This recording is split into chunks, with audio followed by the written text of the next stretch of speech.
It's Friday, August 2nd, 2024, and Fridays are Ask or Tell Me Anything next on the AM Update.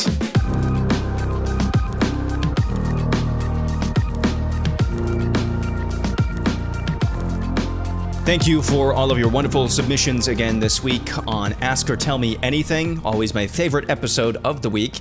Before we get to your submissions, though, there are a few stories that I want to talk about, just really a couple of items. This caught my eye. So I told you earlier this week, just the other day, about that top Hamas leader that was killed within Iran. All signs point to Israel being behind the attack on that top Hamas political leader. He was killed inside Iran. Earlier reports said that it was actually an airstrike that targeted a room in the residence where he was staying. He was in Iran for the swearing in of Iran's new president. Now it turns out that story is a little bit different.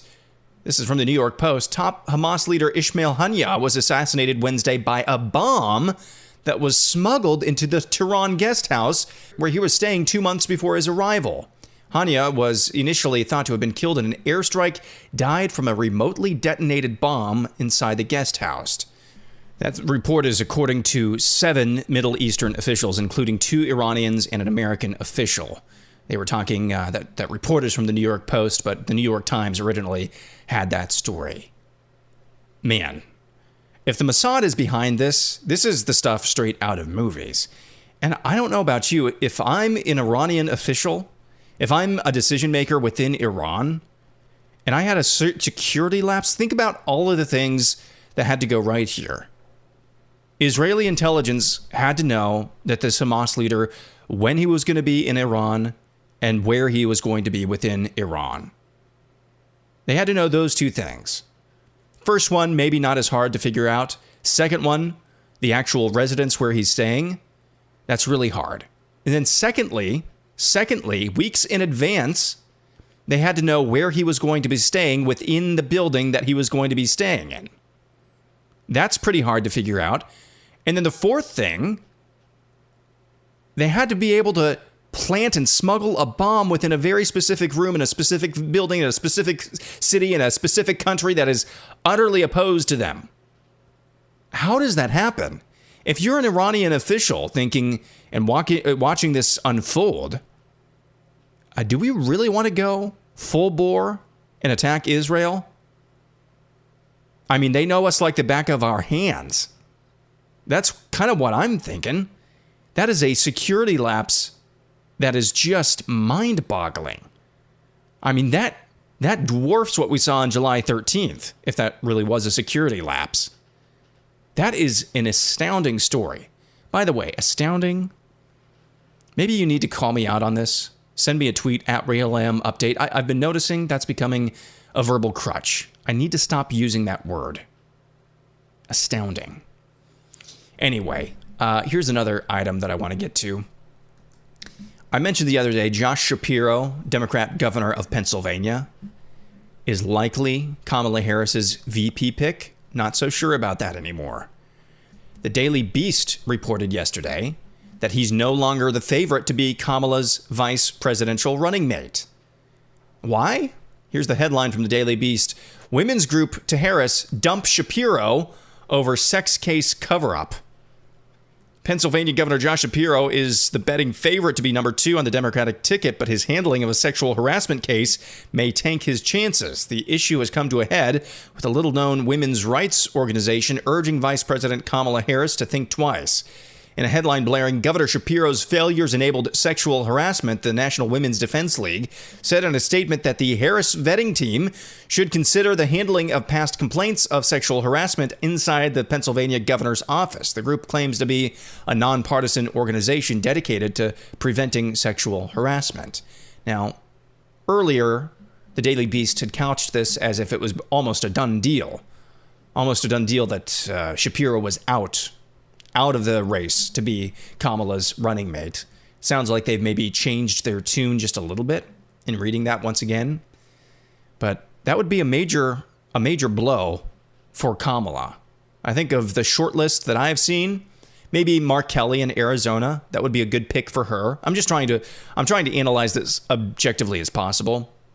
Josh Shapiro, you'll recall in the aftermath of the attempted assassination on Donald Trump, Josh Shapiro showed some great leadership, actually, in addressing the death of that fire chief that was killed in that attempted assassination as well. I thought that he was probably the best case scenario for Kamala Harris. You'd maybe shore up support from the Jewish population who historically votes with Democrats. Because right now they're facing a time in their party of just outlandish anti-Semitism across college campuses. I thought maybe he would be the best pick, maybe the most danger for Donald Trump. Again, I don't really know. I don't really know how much a vice presidential choice matters for that side. I know it really doesn't matter for ours, but interesting developments nonetheless. By the way, this clip resurfaced the other day. One more thing before we get to submissions. This clip resurfaced the other day of Kamala Harris scolding people for saying Merry Christmas because illegals might not get to celebrate Christmas. And when we all sing happy tunes and sing Merry Christmas and wish each other Merry Christmas, these children are not going to have a Merry Christmas. How dare we speak Merry Christmas? How dare we? Yikes. Yikes. Now, there are a million of these out there for Kamala Harris. It's pretty clear already what their plan is over in Democrat land with Kamala Harris. Even though she's not senile, they're going to be running the basement campaign that they ran with Joe Biden in a way to protect her so she doesn't do verbal vomit all over herself on a regular basis like Joe Biden does.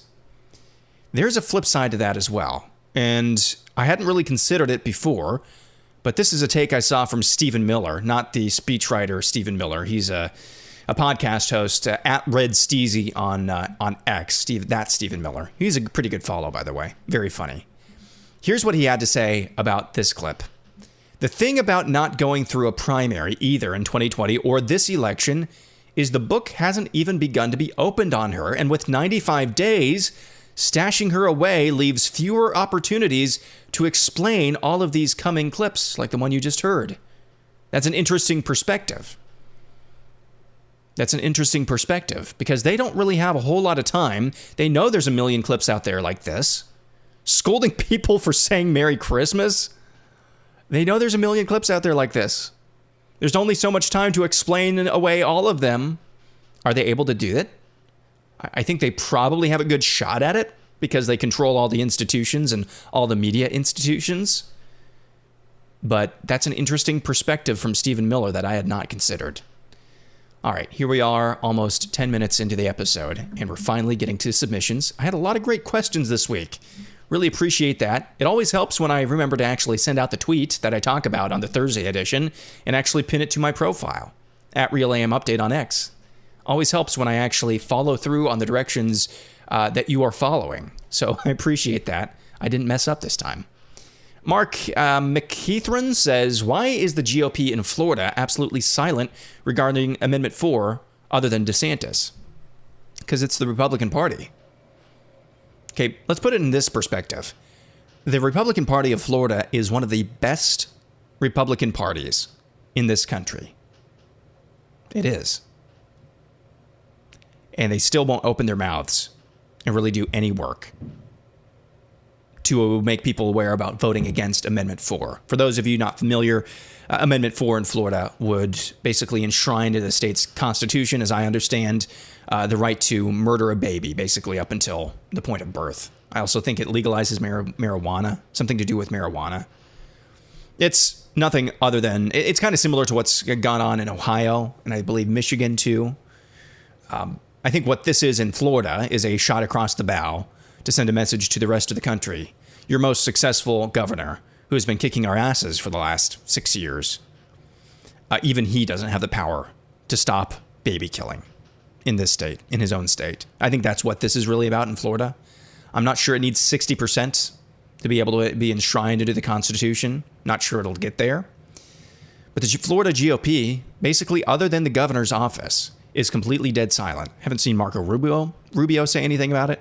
Haven't seen Byron Donalds say anything about Amendment 4, voting no on Amendment 4. Haven't seen Rick Scott, of course, say anything about it. Okay. The GOP still sucks in that state. And it's one of the best GOP state parties in the country. One of the best. It still sucks, though. And it's really just one guy. One guy basically playing dictator. You know, good dictator, benevolent dictator in terms of Ron DeSantis. I mean, up until recently, the end of last session, he was vetoing items that his Republican-dominated state legislature was sending him. The Republican Party still sucks in Florida, and it's still one of the best in the country. Dan Twellmeyer says, is the pandemic over? In Iowa, in Carlisle, a mask mandate 2 weeks for workers right now in 2024. Who in Iowa can help advocate for the staff's health that have to suck on CO2 for 12 hours straight? Reynolds, Byrd, that's Brenna Byrd, our, Lieutenant Governor. Garcia, that's our HHS Secretary. Bueller. I don't know what business this is, but I do know that our state legislature, as good as it's been, it's punted on basically every opportunity in the last 3 years to enshrine into law measures that would ban practices such as this. It's punted. I know that for a fact. There have been things in committee, and they were just told, well, we've got other priorities right now. Well, like the women's spaces bill that was going to be widely popular amongst the base. Morally right thing to do. Made it through committee and then punt. It's an election year. I'm afraid if I vote in favor of the women's spaces bill that was making its way through the legislature earlier this year, I'm basically going to give you the same answer I just gave Mark. Iowa's state GOP is one of the best in the country, and it still sucks. They're still Republicans. So my advice to you would be to, if you work at this business, I don't know what business this is that you're sending me this picture of that has this notice that staff are required to wear masks. If you work there, then you just need to disobey. And it starts and stops with those who actually obey such non-science-based edicts. From Right Wing Dad, what kind of advice do you have for starting a new podcast? Myself and 2 other fellow conservatives started Bearded Federalist Show, by the way. I just clicked on that. Bearded Federalist Show, not bearded like FBI agent show. We're wondering what advice you would have in regards to growth and best video software to use. Well, there's a whole another podcast that we could probably do on this. So if you're doing a video, I don't know if you're doing a multi-camera production, or if you're like in the same room, or if you're doing this like all zooming in or video conferencing in. There is a video platform I've used once or twice online, and man, I need to remember. StreamYard, I believe is what it is. StreamYard. Yes, StreamYard is the name of that video plat. It costs something, and I don't think you're going to be able to find many options out there that don't cost something, but this is a way that you can have multiple people video conferencing, except unlike Zoom, it's really designed for broadcasters, podcasters. And so you've got a lot of options to dress up the production value. So if that's what you're wondering in terms of video, I would say check out StreamYard. Like I said, I've used that once or twice. Really user-friendly in my estimation. And it looks really nice as well. About as good as you could ask for. So StreamYard would be one thing. Now, if you're doing a multi-camera production in like the same room, then it becomes a lot more complicated. You'd either want to get a switcher or you'd want to get, 3 cameras or something. It looks like maybe there's 3 people on your podcast. Want to get 3 different cameras. Switchers are really expensive though. You could also stick an SD card in, but then the editing gets a little bit, difficult when you're trying to do 3 separate streams and then trying to get the audio into the right place as well. So that would be kind of that would be a whole nother a whole nother thing. You can follow up with me if you would like. But I'm guessing you're probably not all in the same place. So StreamYard, something like that, would be good for video. As far as audio goes, you didn't ask me, but I think it's the Shure. What am I using right here? The Shure MV7X microphone.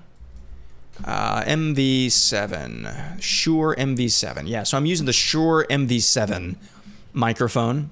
There's a variant of that. I can't remember the model name that you can actually... No, this is the model name. So it's 200. So I don't use the Shure MV7 variant that has the USB connection because I actually have a little mixer at my home studio. But it's a fantastic microphone for the price point. You could do better. You could do a heck of a lot worse. And I really, really like these microphones. So that's a microphone option for you. You can get mixers, audio mixers, if you want to go that route, that you can plug directly into your computer. I have a USB audio interface and a completely analog little Mackie mixer. It's a 402 VLZ4. It's a little technically 4-channel mixer. It's really only 2-channel mixer, and works great for my purposes. And I plug that into the USB audio interface and then plug that into the computer. So I'm not really sure what your setup is. If it is an in-studio, in-house multi-camera setup, that's a kind of a different question. But I'm assuming you're probably not all in the same place, so you could all do your own little studios with individual microphones and webcams, and StreamYard would do just fine for you. The Dumb Trucker says, you cited Tate in the closing. Where are the public examples of men finding that proper middle ground between the pious eunuchs and these terrible men? Forgive my ignorance, I'm just one of those men who found the Moscow Mood and stayed for the theology, still learning at 55. Well, the Moscow Mood would be a good place to start. Another place to look, and some people may not like this, but because he's Catholic, but Harrison Butker. That's meekness. That's strength under control. Not only those messages that he gave to Georgia Tech and Benedictine College, but his response to the outrage. He never backed down. He didn't blink. He wasn't a douchebag about it either. He didn't lash out, but that's strength under control. That's channeling those masculine instincts that God gives us, men, constructively, in my estimation. So, I'm not totally on board with everything Moscow Mood, but from my vantage point, people that kind of come out of those circles, they seem to be doing pretty well. They seem to be kind of fitting the archetype that you're describing. Let's see, along the lines of the Catholic conversation, there is one question here that I need to address because I don't quite understand where this came from. Let me find it here. Matt Hamilton asks, please correct me if I'm wrong, but I vaguely recall you saying once either that you believe in purgatory or at least the possibility of it. If I'm correct, could you please explain your point of view of it? I just thought it was really interesting coming from a Protestant. I don't recall saying anything like that. If I did, it was probably in a sarcastic passing manner, I should say. But I don't believe in purgatory. I don't believe in the possibility of purgatory. I could see myself making a comment about, working things out in purgatory sarcastically, but no, I don't believe in purgatory. Max Bag Limit says, when Trump wins this election, one thing that will be totally awesome is that current VP Harris will have to certify it.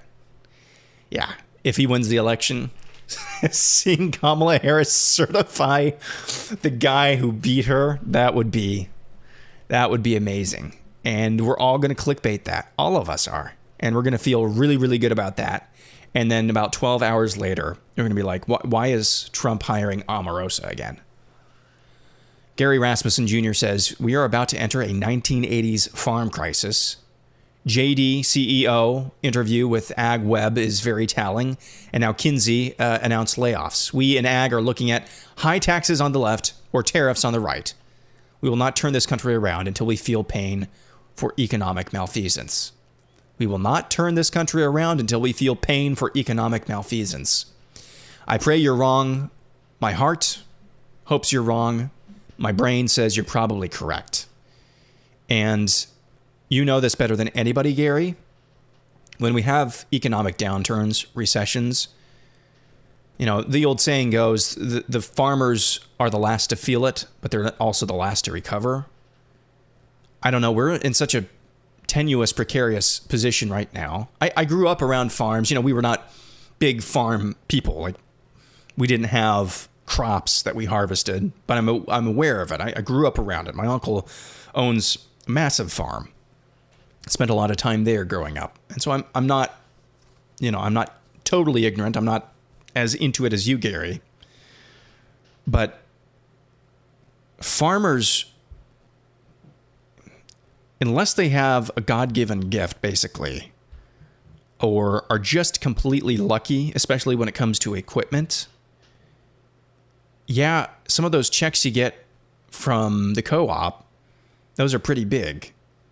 But it's kind of at least where I grew up anyway, and granted, I did grow up in the poorest county in Iowa. It's kind of a hand-to-mouth existence. Now, there are farmers who do get ahead and play their cards right and have diversified enough. Like my grandpa, for instance, growing up, they had dairy cows, they had corn and soybeans every year. They had pigs, I believe. They might have even had chickens.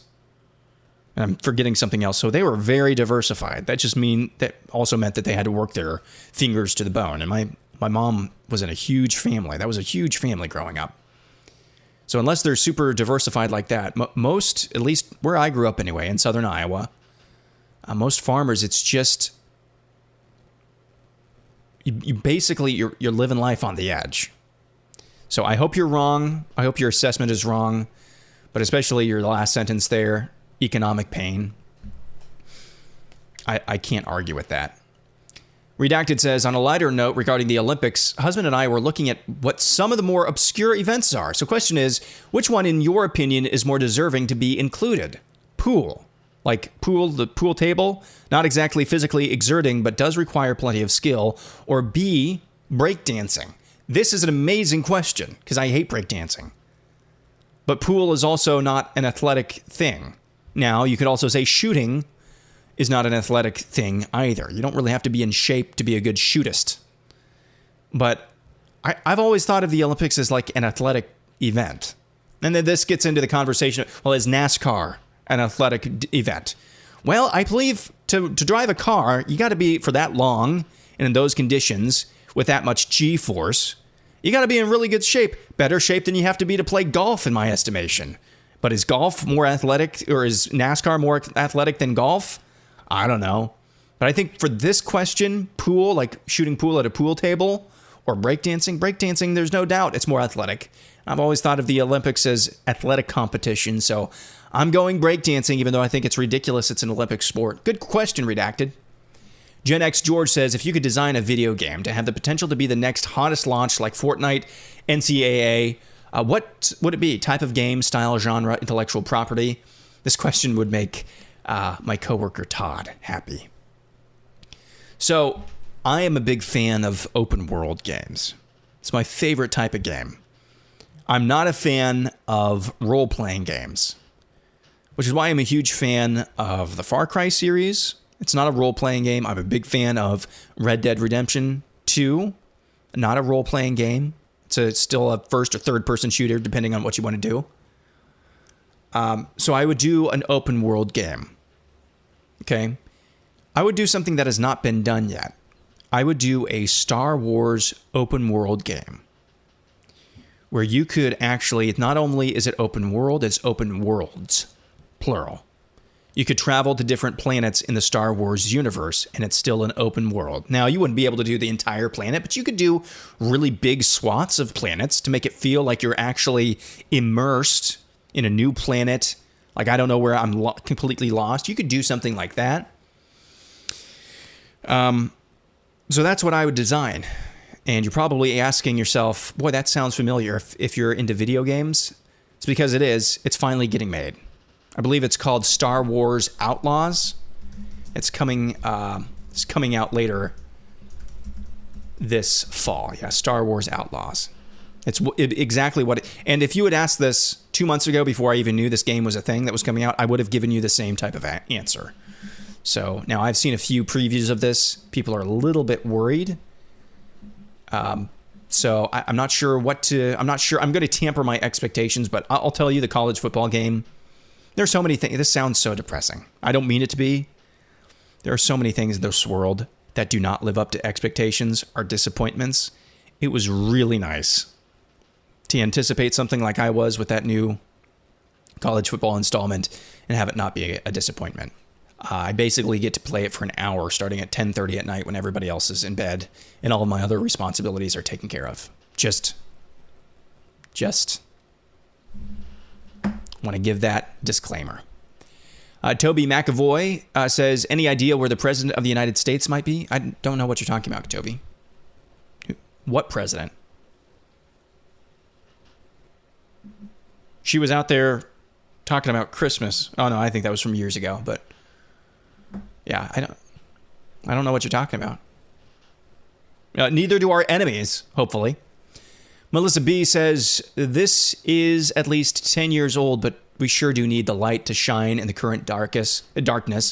These Samoan kids are singing, I don't know what you've come to do, but I've come to praise the Lord. Hallelujah, hallelujah, hallelujah, hallelujah. Yeah, let's listen to this. We need a palate cleanser. Let's sit through this commercial from Kamala Harris. Just kidding. We're not going to sit through that. Here is this group of Samoan kids that Melissa B sent to us.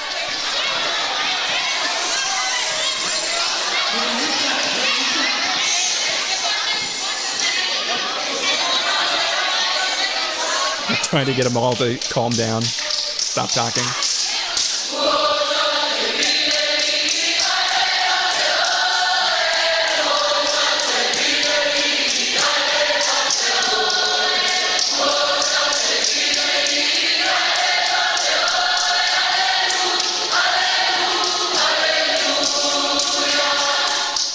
As Melissa said, these kids are singing, I don't know what you've come to do, but I've come to praise the Lord. Hallelujah, hallelujah, hallelujah, hallelujah. That's really cool, Melissa.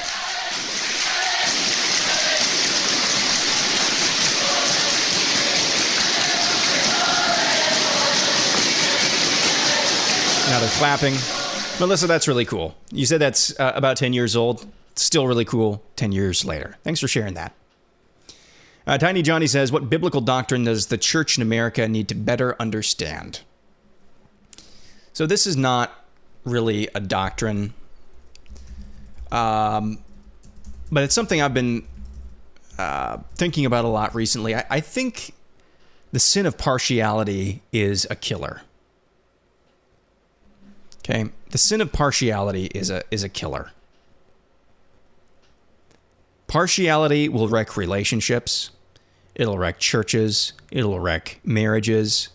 It'll wreck your mind. It'll wreck your soul. What is partiality? It's basically doing what people did with David, King David. They looked at his outward appearance while not considering that what's inside him might actually be more important. We do this a lot in our daily lives, whether it's, I don't want to say profiling, but that's a part of it. But this idea that if you go into David French's church and somebody comes in wearing an F. Joe Biden t-shirt, they're going to scoff at that person, while somebody who comes in with blue hair, pretending to be a woman, they're just going to love on that person, probably. That's showing partiality. Showing favoritism based on outward appearances. Now, both those people could be just desperately wicked with bad motivations. It's true. Both of those people could be that. But they both could be really in need of a savior and searching and looking for God at that church. Okay, I've seen this as well in churches that, hey, if you don't show up to church wearing slacks and a button-down shirt, you're disrespecting God. Now, if you are under the impression, if you have the conviction that you know what? I paid a lot of money for these clothes. I want to show God my best. I want to do my best for God. And you have the conviction that, your outward appearance, what you wear, is a reflection of your heart, then go for it. But too many people make the outward appearance the main thing, and it's not the main thing. So partiality, whether it's on the left wing of the church or the right wing of the church, I think that's the biggest sin. I think that's the biggest sin that we face corporately in the American, at least evangelical church. Bravo Dave says, do you have any favorite Christian podcasts? Any that you would recommend? So, yeah, I think I've answered this question before, but R.C. Sproul, Ligonier, I should say, Ministries, they still have a lot of his talks, his sermons, his lectures. That's solid food. So you just do an Apple podcast or just podcast search for R.C. Sproul. So that would probably be my favorite. I don't know if RZIM is still doing anything. That's just, I'm trying to block that out of my brain, that what happened with Ravi Zacharias actually happened. That would have been an answer that I would have had years ago. So I'm not sure about that. William Lane Craig at one point, I'm not sure if he still does it anymore. He had a podcast, or at least his ministry did, featuring a number of his lectures too. So those are some options. Also, Haunted Cosmos, got to plug those guys every time I can. They have an amazing podcast I love. Let's end with this one. The Berean Times says, Robert Downey Jr. as Dr. Doom, I think it's an awful decision. What say you? Well, I don't think that there's any introspection going on over in the Marvel Cinematic Universe. I think the proof's in the pudding that, it's still popular, but it's not nearly the cultural phenomenon. I don't think it's up for debate. It's not the cultural phenomenon that it was just 5 short years ago when Endgame came out. And so that's their expectation over there. They want to do these massive successes. And what's come out since then, with very few limited exceptions, has just not had the massive critical response that they desire. So I think they do realize something's got to change. Now, you've destroyed your credibility, MCU, with a lot of people. I don't know if they recognize that, but they have. I think maybe what they're doing now and the new direction that they're launching, there may be some... Again, I'm hedging a lot because these are lefties that we're talking about. Self-awareness is not in their lexicon, but there may be some actual self-awareness going on. And so if you're in their shoes, you go and you get the Russo brothers who know how to do really big, really good Avengers movies. They have a track record of it. You go and get basically the face of the franchise in Robert Downey Jr., who played Iron Man, and you pair them up and you say, this is our best shot at a reboot. Let's go do it. Instead of getting new faces, instead of getting new directors, instead of getting new writers, you go with what you knew worked back then. And then you try to hope as best as you can execute from there. So I don't think it's terrible. I don't think it's great. I think it's somewhere in between, and I think from their perspective, this is probably about the best that they could do, because the figures at play that we're talking about here, they're probably, they're known commodities. They're known commodities in the eyes of Kevin Feige. So this is probably, he's thinking, the best that we could hope for. So, I'm always going to see Robert Downey Jr. as Iron Man, and I think that's going to be the same case for a lot of people. But from their perspective, I think this is the best they could do. My voice is starting to go out, but that'll do it for Ask or Tell Me Anything. Tomorrow is No Suck Saturday, including the debut of Ask Izzy. We had several wonderful questions that we will get to for Ask Izzy. That'll be asking a crunchy nurse any topic about the world of medicine. Not medical advice. We'll be sure to give that disclaimer, but that'll be a lot of fun. That's coming up tomorrow for everyone. This will be put out for everybody on No Suck Saturday. For the rest of you, if you skip that, we'll see you again right here for the AM update on Monday.